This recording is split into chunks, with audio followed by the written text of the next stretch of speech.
What's up, everybody? Welcome to the PickSix podcast, CBS Sports Daily NFL podcast. I'm Will Brinson. I'm your host. It is Thursday, July 22nd, and we are going to break down the NFC East training camp burning questions with the one, the only John Breach. But before we dive in, oh yeah, that's right. PickSix podcast is presented by a Bud Light.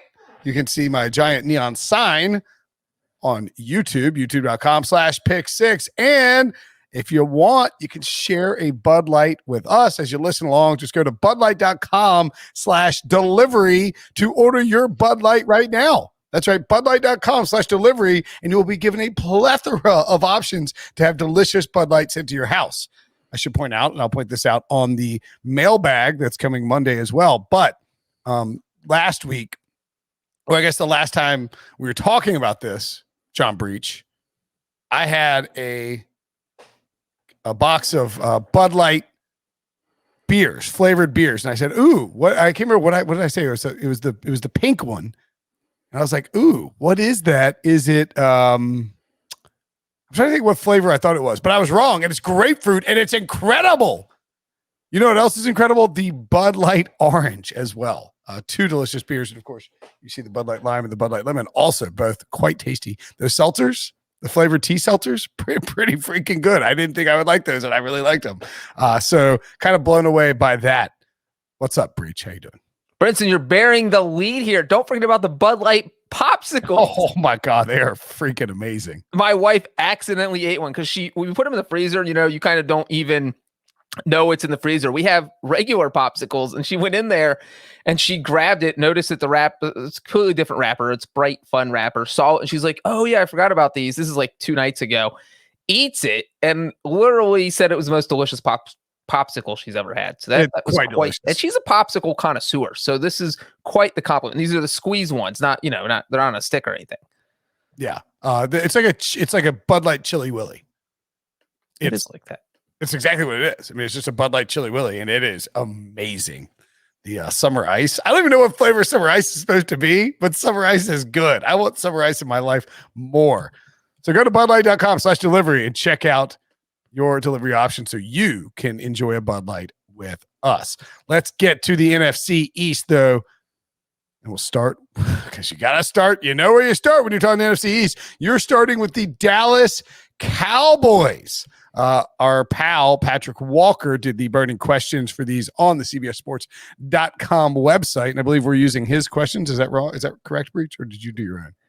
I did some homework, but you know what? We're using his specific questions to discuss them. Because your take would have been like, can Zeke Elliott, like you wouldn't have focused on the defense. Can he get 2 more? Can he turn his 6-pack into an 8-pack? Right, exactly. That would have been your question. But Patrick's question, it's a good one. Can the defense excel under Dan Quinn? I think I might have gone with, can the defense not suck under Dan Quinn? Which is really the Cowboys' biggest problem because their defense was atrocious last year. Can Dan Quinn fix the Cowboys' defense? Can Dan Quinn make the Cowboys' defense below average instead of just completely abysmal, bottom of the barrel? That's the question. What do you think, Breach? I think that is got to be the number one question going into training camp. Because look, I know the entire offseason, all we've heard is Dak. It was Dak coming off his injury, Dak getting his contract extension, Dak this, Dak that. It's Dak. But you know what? When you look at what the Cowboys did last season, Dak Prescott played in 4 full games. He was on the field for 25% of the season. And even though he put up some crazy numbers, the Cowboys went 1-3, and they would have gone 0-4 if not for a crazy watermelon onside kick win over the Falcons in week 2, that 40-39 game. But you look at those games, and even though Dak put up some crazy numbers, the Cowboys defense gave up an average of 36.5 points per game over the first 4 weeks of the season. They gave up 38 to the Seahawks. They gave up 49 to the Cleveland Browns. And then obviously they gave up 39 to the Falcons in that win. So they gave up all these points. They went 1-3. And so if you don't fix this defense, it doesn't matter how good Dak is, because as we saw last year, Dak can play lights out and you still lose games. So there is a lot of pressure on Dan Quinn, but he's already proven that he is a very good defensive coordinator. We saw that with the Seahawks. And I don't think the Cowboys defense can be any worse than they were last season. So I do think we're going to see some improvement. And as you said, Brinson, all they have to do is be below average. And I think this team can be good. And I think Dan Quinn can get them to below average. Really? See, I'm a little worried about them because they have the problem with the Cowboys in general is that they're a very stars and scrubs setup, and that's just how they like to operate. It's, you know, sometimes you do roto baseball and you build a team with a couple of good guys and you try and slap a bunch of terrible people around them. I mean, now on offense, they are loaded with stars. Like they have a lot of guys in Zach Martin, Tyron Smith on the offensive line who are stars. You can even argue Lyle Collins. You know, of course, Dak Prescott, Zeke Elliott, Amari Cooper, Michael Gallup, CeeDee Lamb. I mean, that is their offense is loaded. Now, they're not the deepest offense in the world. I mean, if you know, three good receivers, of course, but you know, Tony Pollard. Maybe their offense is deep, but on defense, it's like DeMarcus Lawrence, Jalen Smith, Micah Parsons needs to be really good out of the box as a rookie. And Randy Gregory has to stay on the field, and a couple of guys have to take a step forward in terms of their defensive production in the secondary. My concern is that Dan Quinn, while he's working with a better group of players than he was in Atlanta, is also working with a group of guys who haven't necessarily played in his defense before. Now, just by default, he's going to be better than Mike Nolan. I just don't necessarily think that a bunch of young additions is going to, and the Cowboys drafted a ton of them. I believe their first 4 picks were all used, maybe first 5 picks, because he had 3 third-round picks. First 5 picks were all used on defense. I just don't know that all those young guys can magically transform a defense overnight. But if Dan Quinn gets them to like 18th in the league in terms of defensive production, they're probably going to be involved in the playoff mix. Yeah, I mean, and that's the thing is, again, they don't have to be that good. You don't have to completely turn around this defense in 1 year. You just have to make them below average. And like you said, Brinson, they knew what the problem was going into this offseason. They said, all right, we've got to fix things defensively. You mentioned Micah Parsons. They go with a linebacker in the first round of the draft. They go with a cornerback with their second pick. They go with a defensive tackle with their third pick. They go with a defensive end with their second pick of the third round, but their 4th pick overall. They go with a cornerback with their 5th pick. So yes, they went all defense with their top 5 picks, their top 6 picks, because Jabril Cox went in the 4th round after their 3 third-round picks. So this team, they knew what their Achilles heel was, and they said, all right, let's fix this. Yeah, exactly. So this is what we have to do. And we're not even going to pay attention because once we have Dak back on the field, the offense is going to click. We'll be fine there. Maybe there's a little bit of concern of the offensive line, especially with Dak Prescott coming off the injury. But I think the idea here is we'll put in a new defensive coordinator. We'll give Dan Quinn all of these guys to mold. We'll use our top 6 picks on defensive players, and we'll hope that Dan Quinn can get them to gel. One more point of the Cowboys before we move on. I think it is worth pointing out that last year in 2020, Mike McCarthy's first season with Dak Prescott on the franchise tag, Dak was putting up historical numbers. Like was through 4 games or maybe 6 games, 5 games, whatever it was that he played fully, was on pace to pass for like 9,000 yards, something insane.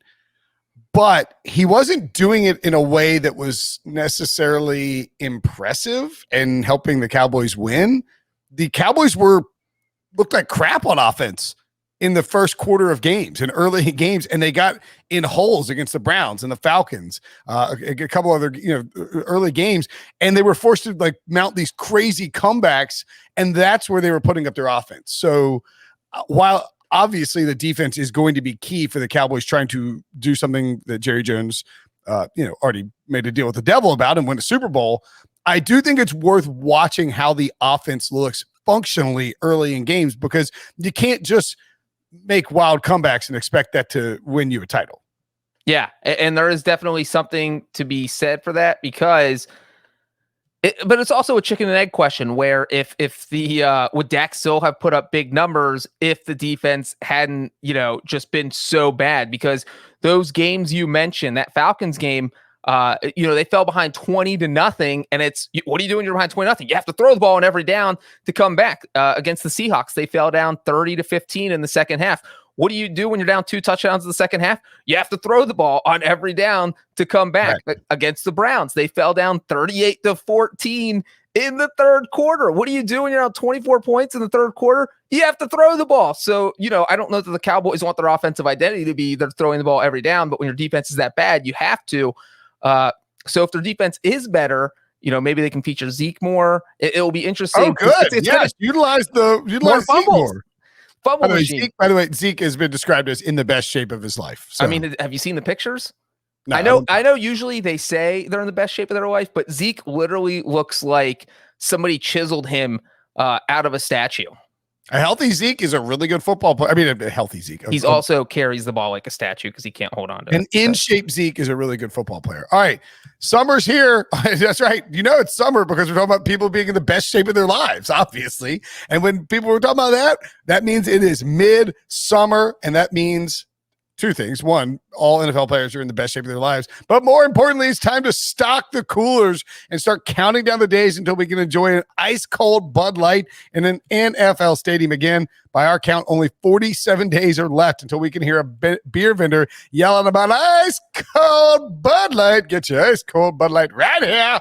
Help you take summer by the coolers and get ready to tailgate. Bud Light is giving away coolers every day, all summer long. That's right. Free coolers. And they're not just free coolers. This is not like your average. This is a hefty, monster, awesome, keeps ice cold for a week Bud Light cooler. You can get rid of that dusty old ice box you got in the back of the garage and tailgate in style this fall. And all you have to do for a chance to win one of these coolers, and believe me, I have one, they are fantastic, is go to budlightlegends.com.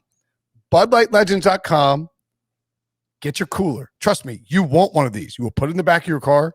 When you fill it up with ice and Bud Light, your friends will come by and they will say, my gosh, you have the best cooler I've ever seen. It's very cool. Thankfully, we're all back tailgating. You've got a cooler. What do you think about it, Breach? I love it. You know what? It's funny. I didn't have a cooler because, I moved. You didn't have any coolers? Did not own a cooler.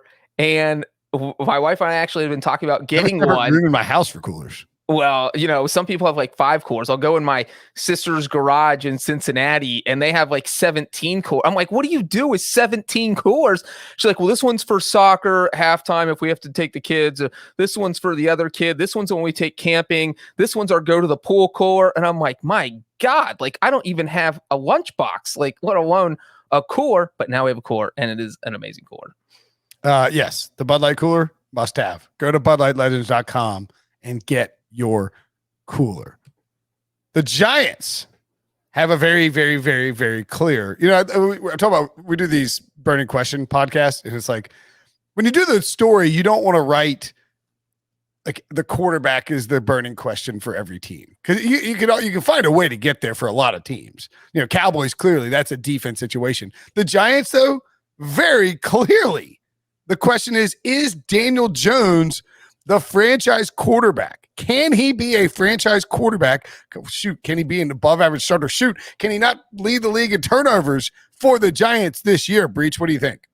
What's crazy about Daniel Jones? I'm actually on the Daniel Jones bandwagon. The Jones wagon? Is that the Jones Jeep? What are we going to call that thing? Jones Jeep?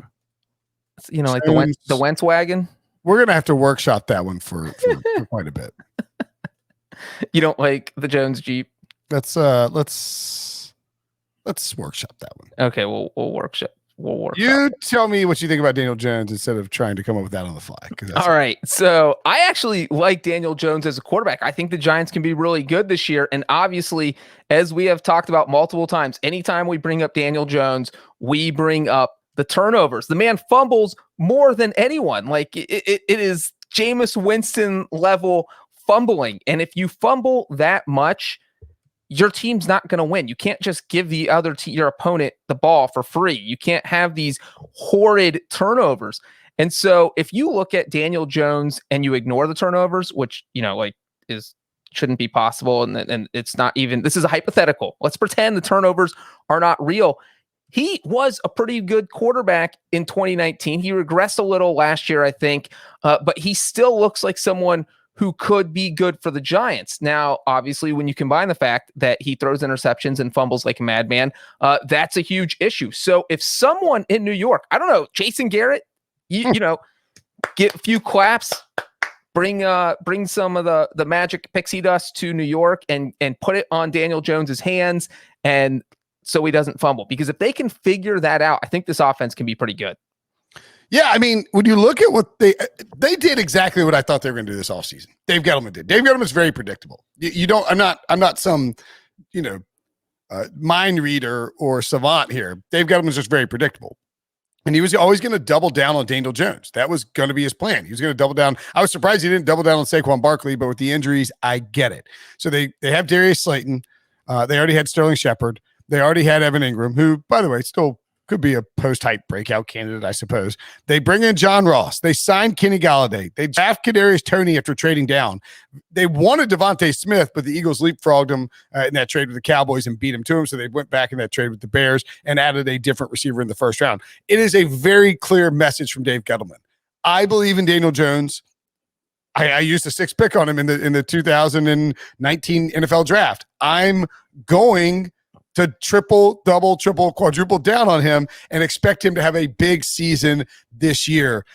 I agree, though. It is sort of imperative, not that he doesn't have to have this Josh Allen leap. He just has to do what Josh Allen did and fix a very clear flaw in his game. Josh Allen increased his accuracy and improved his deep ball throwing down the field. Started hitting.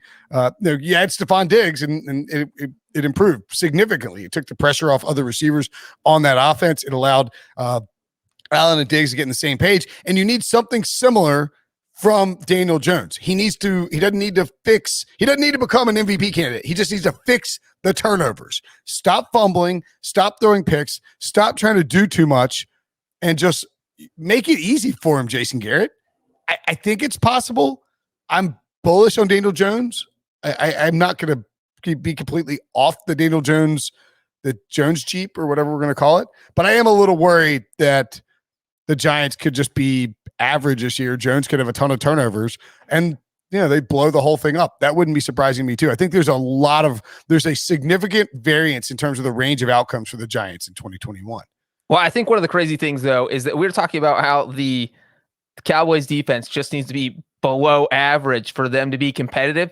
Daniel Jones just needs to be slightly above average for the Giants to be competitive. And so he doesn't have to be a great quarterback. They put a decent team around him. This is probably the most talent they've had in a few years overall when you look at the offensive and defensive side of the ball. And so Daniel Jones just needs to not give games away. 29 fumbles over the past 2 seasons. That is the most of any quarterback in the NFL. He's only played in 26 games.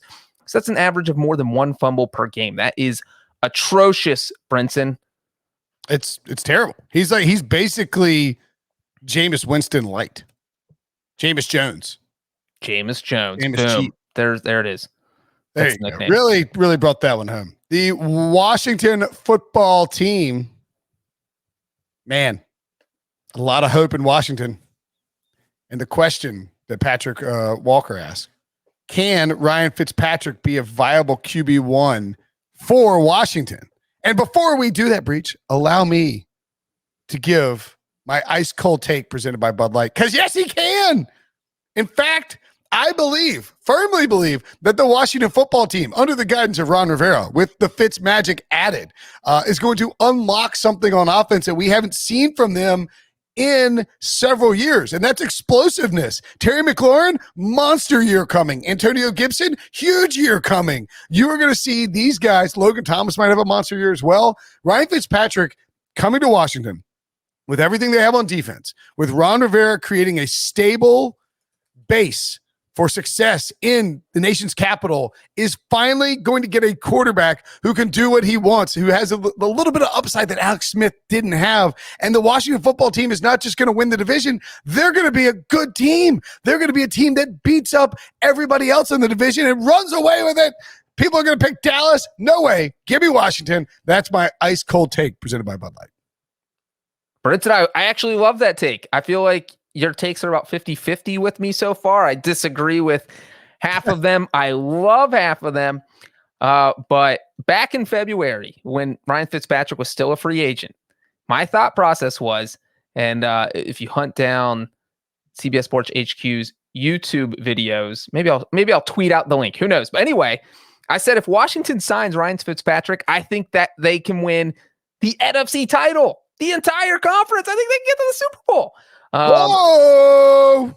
And not to one up Brenton's ice cold take, but I still think that. Look, Ryan Fitzpatrick said this week that this is the best team he's ever been the starting quarterback for. That he's usually on bad teams. Right. He is almost always on bad teams. And you look at his, he's been in the NFL since 2005. He's been a starting quarterback I think he started at least 3 games per season since 2008. And so you look at the teams he's been on, and he just has never really had any talent around him. I mean, last year's Dolphins team was the best, but they were trying to kick him out the door the entire season. And so he never really got to take advantage of that. But other than that, I think he had 1 year with the Jets where he went 10-6, where he had a decent amount of talent. I mean, this isn't even close. You look at Terry McLaurin. You mentioned some of the weapons there, Brinson. Now he has Curtis Samuel there. You look at the running backs. He has a guy who can catch out of the backfield, J.D. McKissick. You have Antonio Gibson. There are so many guys. And plus, Ryan Fitzpatrick is a threat to run. I think his legs are some of the most underrated QB legs. He's so old.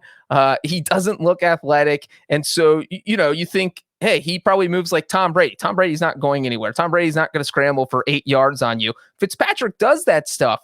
And so I think Washington be good. And I think this is a good fit for Fitzpatrick.